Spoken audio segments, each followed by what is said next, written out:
Hello बच्चों, कैसे हैं आप सब। आई होप आप सब एकदम बढ़िया होंगे।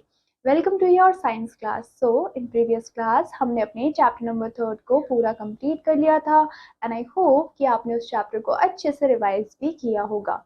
So in today's class we will be discussing our next chapter which is chapter number 4।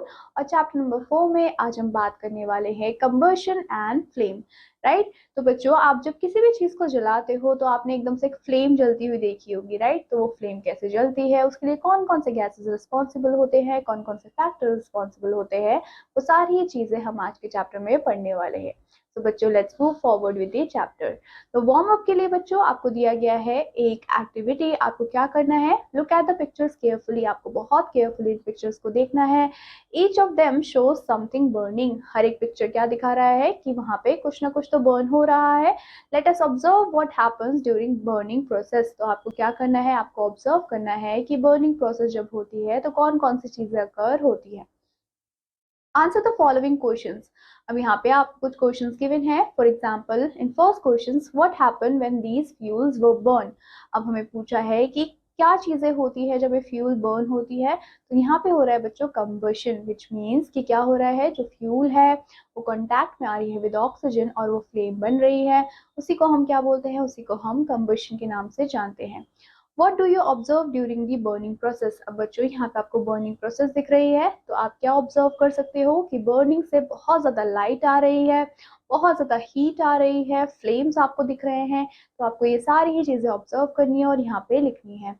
Y do we use this fuels in everyday life. Now इन फ्यूल्स को हम एवरीडे लाइफ में क्यों यूज करते हैं, सो दैट कि हम अपनी बेसिक नीड्स को कंप्लीट कर पाए, right. Now coming to combustion. Combustion क्या होता है बच्चों। Now combustion when something burns in air और विद ऑक्सीजन। कंबशन मतलब कि जब कोई चीज जल रही होती है और वो कांटेक्ट में आती है विद ऑक्सीजन और एयर, वो रिलीज करती है हीट को और लाइट को, और इसी प्रोसेस को हम कंबशन के नाम से जानते हैं। Things that can burn. अब ऐसी चीजें जो बर्न हो सकती हैं, जो जल सकती हैं, उनको हम बोलते हैं कंबस्टिबल सब्सटेंसेस। फॉर एग्जाम्पल अगर हम बात करें पेपर की, अगर हम बात करें वुड की, केरोसिन की, एलपीजी की, ये सारे हमारे कंबस्टिबल होते हैं क्योंकि हम इनको बर्न कर सकते हैं और ये प्रोड्यूस करते हैं हीट को और लाइट को। ऑन अदर हैंड ऐसे सब्सटेंसेस जो जल नहीं सकते हैं, जो प्रोड्यूस नहीं कर सकते हीट और लाइट को, उनको हम बोलते हैं नॉन कंबस्टिबल, क्योंकि ये प्रोड्यूस नहीं करते हीट और लाइट को जब हम उनको जलाते हैं। फॉर एग्जाम्पल नॉन कंबस्टिबल के एग्जाम्पल होते हैं वाटर, सैंड, ग्लास और सीमेंट। हम इन चीजों को नहीं जला सकते। Coming to type of combustion. Combustion के कौन कौन से टाइप होते हैं। सबसे पहला होता है आपका रैपिड कंबशन। रैपिड कंबशन कब अकर होता है, जब लार्ज अमाउंट ऑफ हीट और लाइट रिलीज होती है और बहुत ही क्विकली रिलीज होती है। फॉर एग्जाम्पल अगर हम बात करें, जब भी आप क्या करते हो, एलपीजी को बर्न करते हो, which means liquid petroleum gas को आप बर्न करते हो, तो उसकी वजह से आपको बहुत ही इंस्टेंट, बहुत ही जल्दी हीट और लाइट देखने को मिलता है। तो बच्चों ये क्या है, ये है आपका rapid combustion. Second one is your explosion. Explosion क्या होता है बच्चों, ये तब होता है जब सडन रिलीज होता है हीट और लाइट का और उसके साथ साथ आपको साउंड भी सुनाई देता है, उसको हम बोलते हैं एक्सप्लोजन। फॉर एग्जाम्पल जब आप बर्स्ट करते हो फायर क्रैकर्स को, तो आपको क्या देखने को मिलता है, हीट भी दिखती है, लाइट भी दिखती है, साथ में आपको साउंड भी देखने को मिलता है। Which can also be caused by pressure, जो कि किसकी वजह से क्रिएट होता है, प्रेशर की वजह से क्रिएट होता है। Then the third one is your spontaneous combustion. अब स्पॉन्टेनियस कंबशन क्या होता है, समटाइम्स मटेरियल्स जो होते हैं वो कैच कर लेते हैं फायर को ऑन देयर ओन, मतलब खुद से ही वो उसमें जो फायर है वो कैच हो जाती है without needing an external heat source, और यहाँ पे कोई भी एक्सटर्नल हीट सोर्स प्रेजेंट नहीं होता। फॉर एग्जाम्पल जो फोस्फोरस होता है बच्चों, वो इग्नाइट करता है हीट को एट रूम टेम्परेचर। अगर आप फोस्फोरस को रूम टेम्परेचर पे ऐसे ही छोड़ देते हैं तो वहां पे आग लगने के चांसेस, बर्निंग के चांसेस बढ़ जाते हैं। Coming to complete combustion. अब कंप्लीट कंबशन का यहाँ पे मतलब क्या है कि यहाँ पे आपके पास इनफ ऑक्सीजन है, इनफ एयर अवेलेबल है, जिसकी वजह से क्या हो रहा है, जितना भी हमारा मटेरियल है वो बर्न हो रहा है और वो प्रोड्यूस कर रहा है आपके CO2 को, विच मीन्स कार्बन डाइऑक्साइड को, वाटर को, हीट को एंड लाइट को।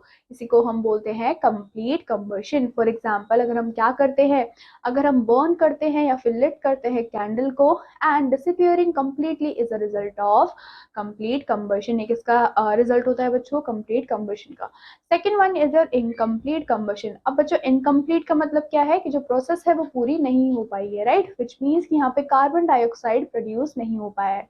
तो ये कब अकर होता है, जब हमारे पास एडिक्वेट अमाउंट में एयर नहीं होता, एडिक्वेट अमाउंट में ऑक्सीजन नहीं होती है, और इंस्टेड ऑफ बर्निंग कंप्लीटली वो आधा ही बर्न होता है और वो प्रोड्यूस कर देता है कार्बन मोनोऑक्साइड को, शूट को। और शूट क्या है बच्चों, हमारा एक ब्लैक पाउडर है, वाटर, हीट, लाइट, ये सारी चीजें प्रोड्यूस होती है। तो इनको हम बोलते हैं incomplete combustion. It is similar to when fire does not get enough air. ये किससे सिमिलर है, जैसे कि जब फायर को इनफ एयर नहीं मिलती है, एंड यू सी स्मोक, तो आपको धुआं दिखता है हर जगह, एंड ब्लैक रेजिड्यू देखने को मिलता है। तो ये एग्जाम्पल होता है किसका बच्चों, ये होता है हमारे इनकम्प्लीट कंबशन का। Now, what are the conditions which are necessary for the combustion? अगर आप combustion करना चाह रहे हो तो कौन कौन से conditions हैं जो कि होने वहाँ पे ज़रूरी है। तो फर्स्ट आता है आपका presence of combustible substance। सबसे ज़रूरी चीज़ आपको चाहिए ऐसा सब्सटेंस जो कि बर्न हो पाए, राइट। और जो चीज़ें बर्न हो जाती है, जो सब्सटेंसेस बर्न हो जाते हैं, हम उनको बोलते हैं combustible substances। तो combustion needs something that can burn, not everything can burn। बहुत सारी चीज़ें बर्न नहीं हो सकती है, लेकिन कुछ चीज़ें बर्न हो सकती है, जैसे कि आपके वुड है, आपके पेपर्स हैं, आपके फ्यूल्स हैं। तो ये सारे क्या है, ये सारे आपके कंबस्टिबल सब्सटेंसेस होते हैं। Second one is presence of supporter of combustion. अब यहाँ पे कंबशन का सपोर्टर होना भी बहुत ज़्यादा ज़रूरी है। For something to burn it needs oxygen. कुछ भी चीज़ अगर बर्न करनी है, जलानी है, उसके लिए ऑक्सीजन होना बहुत ज़्यादा ज़रूरी है। अब ऑक्सीजन क्या है, एक गैस है जो कि प्रेजेंट होती है हमारी एयर में। विदाउट ऑक्सीजन कोई भी चीज़ नहीं जल सकती, ये आपको याद रखना है। Third one is attainment of ignition temperature. Before something can catch fire it must reach a certain temperature. किसी भी फायर को कैच करने के लिए आपको टेम्परेचर भी एक सर्टेन चाहिए होता है, जिसको हम बोलते हैं ignition temperature. It is like when you need to light a match. ये कैसा है, जब आपको कोई मैच स्टिक जलानी होती है to start a fire, it will not catch fire if something colder is around that particular thing. अगर कोई भी चीज़ ठंडी होगी या फिर हवा चल रही होगी तो वहाँ पे फायर बहुत जल्दी इजीली कैच नहीं होती है। तो इसके लिए आपको क्या करना पड़ेगा, आपको इग्निशन टेम्परेचर को भी मेंटेन करके रखना पड़ेगा। Now coming to knowledge digest, आपको क्या दिया गया है, कंबशन क्या है, एक साइंटिफिक वर्ड है। फॉर बर्निंग हमने निकाला था, और कब, 1772 में एक साइंटिस्ट हुआ करते थे जिनका नाम था एंटोनी लॉरेंट लेवोसियर, जिन्होंने डिस्कवर किया था चीजों को जो कि बर्न हो सकती है। They mix with something in the air and become heavier. तो बच्चों ये हमारा क्या था, ये बहुत ही इंपॉर्टेंट और इंटरेस्टिंग पॉइंट था। अब कुछ सब्सटेंसेस होते हैं जैसे कि आपके अल्कोहल, पेट्रोल और LPG, जिसका फुल फॉर्म होता है लिक्विफाइड पेट्रोलियम गैस। ये कैच करते हैं फायर को बहुत ज़्यादा easily because they have low ignition temperature, क्योंकि क्या होते हैं, इनके इग्निशन टेम्परेचर बहुत ज़्यादा लो होते हैं। और इन सब्सटेंसेस को हम क्या बोलते हैं बच्चों, इनफ्लामेबल सब्सटेंसेस बोलते हैं। It is important to be careful. अब हमें बहुत ज़्यादा केयरफुल रहना पड़ेगा जब हम क्या करते हैं, हम स्टोर करते हैं या फिर ट्रांसफर करते हैं इन इनफ्लामेबल सब्सटेंसेस को, ताकि हम एक्सीडेंट्स को प्रिवेंट कर पाएं। Now coming to extinguishing a fire. Water can put out a fire by cooling down the burning materials below its ignition temperature. अब बच्चों क्या होता है, जब भी फायर लग जाती है तो आप सबसे पहले वाटर डालते हो, राइट। तो वाटर क्या करता है, वाटर यहाँ पे जो इग्निशन टेम्परेचर है उसको कम कर देता है, because it is not safe to use water on fires involving petrol, kerosene और डीजल। लेकिन अगर हम बात करते हैं कुछ फायर्स की जो कि किसकी वजह से हुई होती है, अगर वो पेट्रोल की वजह से है फायर, या LPG की वजह से है, या केरोसिन की वजह से है, तो वहाँ पे आप वाटर नहीं डाल सकते हो। अगर आप वाटर डालते हो that will be dangerous because these substances float on water, क्योंकि ये सब्सटेंसेस क्या करती है, वाटर पे फ्लोट करती है, और जो बर्निंग है वो कॉन्टिन्यूटी में बनी ही रहेगी, आग कभी भी नहीं बुझेगी। Water should also not be use in electrical fuses या फिर फायर्स, राइट। अगर इलेक्ट्रिकल फायर्स होते हैं तो हमें वहाँ पे वाटर यूज नहीं करना है, क्योंकि वाटर क्या करेगा, वाटर कंडक्ट करेगा इलेक्ट्रिसिटी को, और वो और ज़्यादा डेंजरस हो जाएगा उस सिचुएशन के लिए। तो हम क्या करेंगे, फायर एक्सटिंग्विशर्स को यूज करेंगे, जिसमें हम यूज करते हैं कार्बन डाइऑक्साइड गैस को, which does not support combustion. और कार्बन डाइऑक्साइड गैस हमारे कंबशन को सपोर्ट नहीं करती है और वो फायर को बुझा देती है। नाउ जो कार्बन डाइऑक्साइड होता है बच्चों, वो हेवियर होता है एयर के कंपैरिजन में, तो वो सेटल डाउन हो जाता है और वो कट ऑफ कर देता है ऑक्सीजन को, और जिसकी वजह से जो ऑक्सीजन सप्लाई है वही कट ऑफ हो जाएगी, तो जो फायर है वो भी आगे नहीं बढ़ेगी और फायर बुझ जाएगी। Now there are two common types of fire extinguishers. अब हमारे पास दो कॉमन टाइप के फायर एक्सटिंग्विशर्स हैं। सबसे फर्स्ट है आपका कार्बन डाइऑक्साइड फायर एक्सटिंग्विशर, जिसके अंदर कार्बन डाइऑक्साइड फिल होता है और हम इसको स्टोर करते हैं अंडर हाई प्रेशर सिलेंडर्स। तो आपने देखे होंगे फायर एक्सटिंग्विशर के सिलेंडर्स, यहाँ पे आपको पिक्चर भी गिवन है, राइट। जो रेड कलर का सिलेंडर है that is known as fire extinguisher cylinders. Second one is your soda acid fire extinguishers. This type has compartments. अब इसमें क्या है बच्चों, कंपार्टमेंट्स हैं विद अ सॉल्यूशन ऑफ, यहाँ पे सॉल्यूशन आपको देखने को मिलता है किसका, हाइड्रोजन कार्बोनेट का और सल्फ्यूरिक एसिड का। व्हेन यूज्ड, ये जो सब्सटेंसेस हैं वो मिक्स हो जाते हैं और वो प्रोड्यूस कर देते हैं किसको, कार्बन डाइऑक्साइड को। और अगेन कार्बन डाइऑक्साइड कंबशन को सपोर्ट नहीं करता है, बर्न को सपोर्ट नहीं करता है, तो आग वहीं पे बुझ जाती है। Now coming to flame. अब बच्चों फ्लेम क्या होता है, फ्लेम हमारा स्पेशल एरिया होता है जहाँ पे फ्यूल बर्न होता है, वो अपने कलर को चेंज करता है और वो कलर किस पे डिपेंड करता है, वो डिपेंड करता है कि कितना एयर अंदर गया है और क्या हम बर्न कर रहे हैं। When things like hydrocarbon burn, जब हम क्या करते हैं हाइड्रोकार्बन्स को बर्न करते हैं तो वो क्या करते हैं, वो येलो या फिर ब्लू फ्लेम को बनाते हैं। नाउ हम बात करेंगे सबसे पहले येलो फ्लेम की। नाउ येलो फ्लेम क्या होता है, this kind of flame gives off much light. इसकी वजह से हमें क्या देखने को मिलता है, लाइट देखने को मिलती है और इसी वजह से हम इसको ल्यूमिनस के नाम से भी जानते हैं। तो बच्चों आप येलो फ्लेम को क्या बोल सकते हैं, आप येलो फ्लेम को ल्यूमिनस भी बोल सकते हैं। It occurs when there is not enough oxygen for complete burning. अब ये फ्लेम आपको कब देखने को मिलती है, जब वहाँ पे इनफ ऑक्सीजन प्रेजेंट नहीं होता और इनकम्प्लीट बर्निंग होती है, तो टेम्परेचर वहाँ पे लोअर देखने को मिलेगा और it leaves behind black shoot. और यहाँ पे ब्लैक शूट आपको पीछे देखने को मिलेगा एंड अदर रेजिड्यूज भी आपको देखने को मिल सकते हैं। Second one is your blue flame. Now this flame does not give off much light. ये फ्लेम हमें ज्यादा लाइट तो नहीं देती है और इसी वजह से हम इसको नॉन ल्यूमिनस फ्लेम के नाम से जानते हैं। ये कब अपेयर होता है, जब वहाँ पे इनफ ऑक्सीजन तो है, विच मीन्स कि जितना ऑक्सीजन चाहिए उतना है फॉर कंप्लीट बर्निंग, तब आपको ब्लू फ्लेम देखने को मिलती है और ये कोई भी लेफ्ट ओवर या फिर कोई भी रेजिड्यू को नहीं छोड़ती है।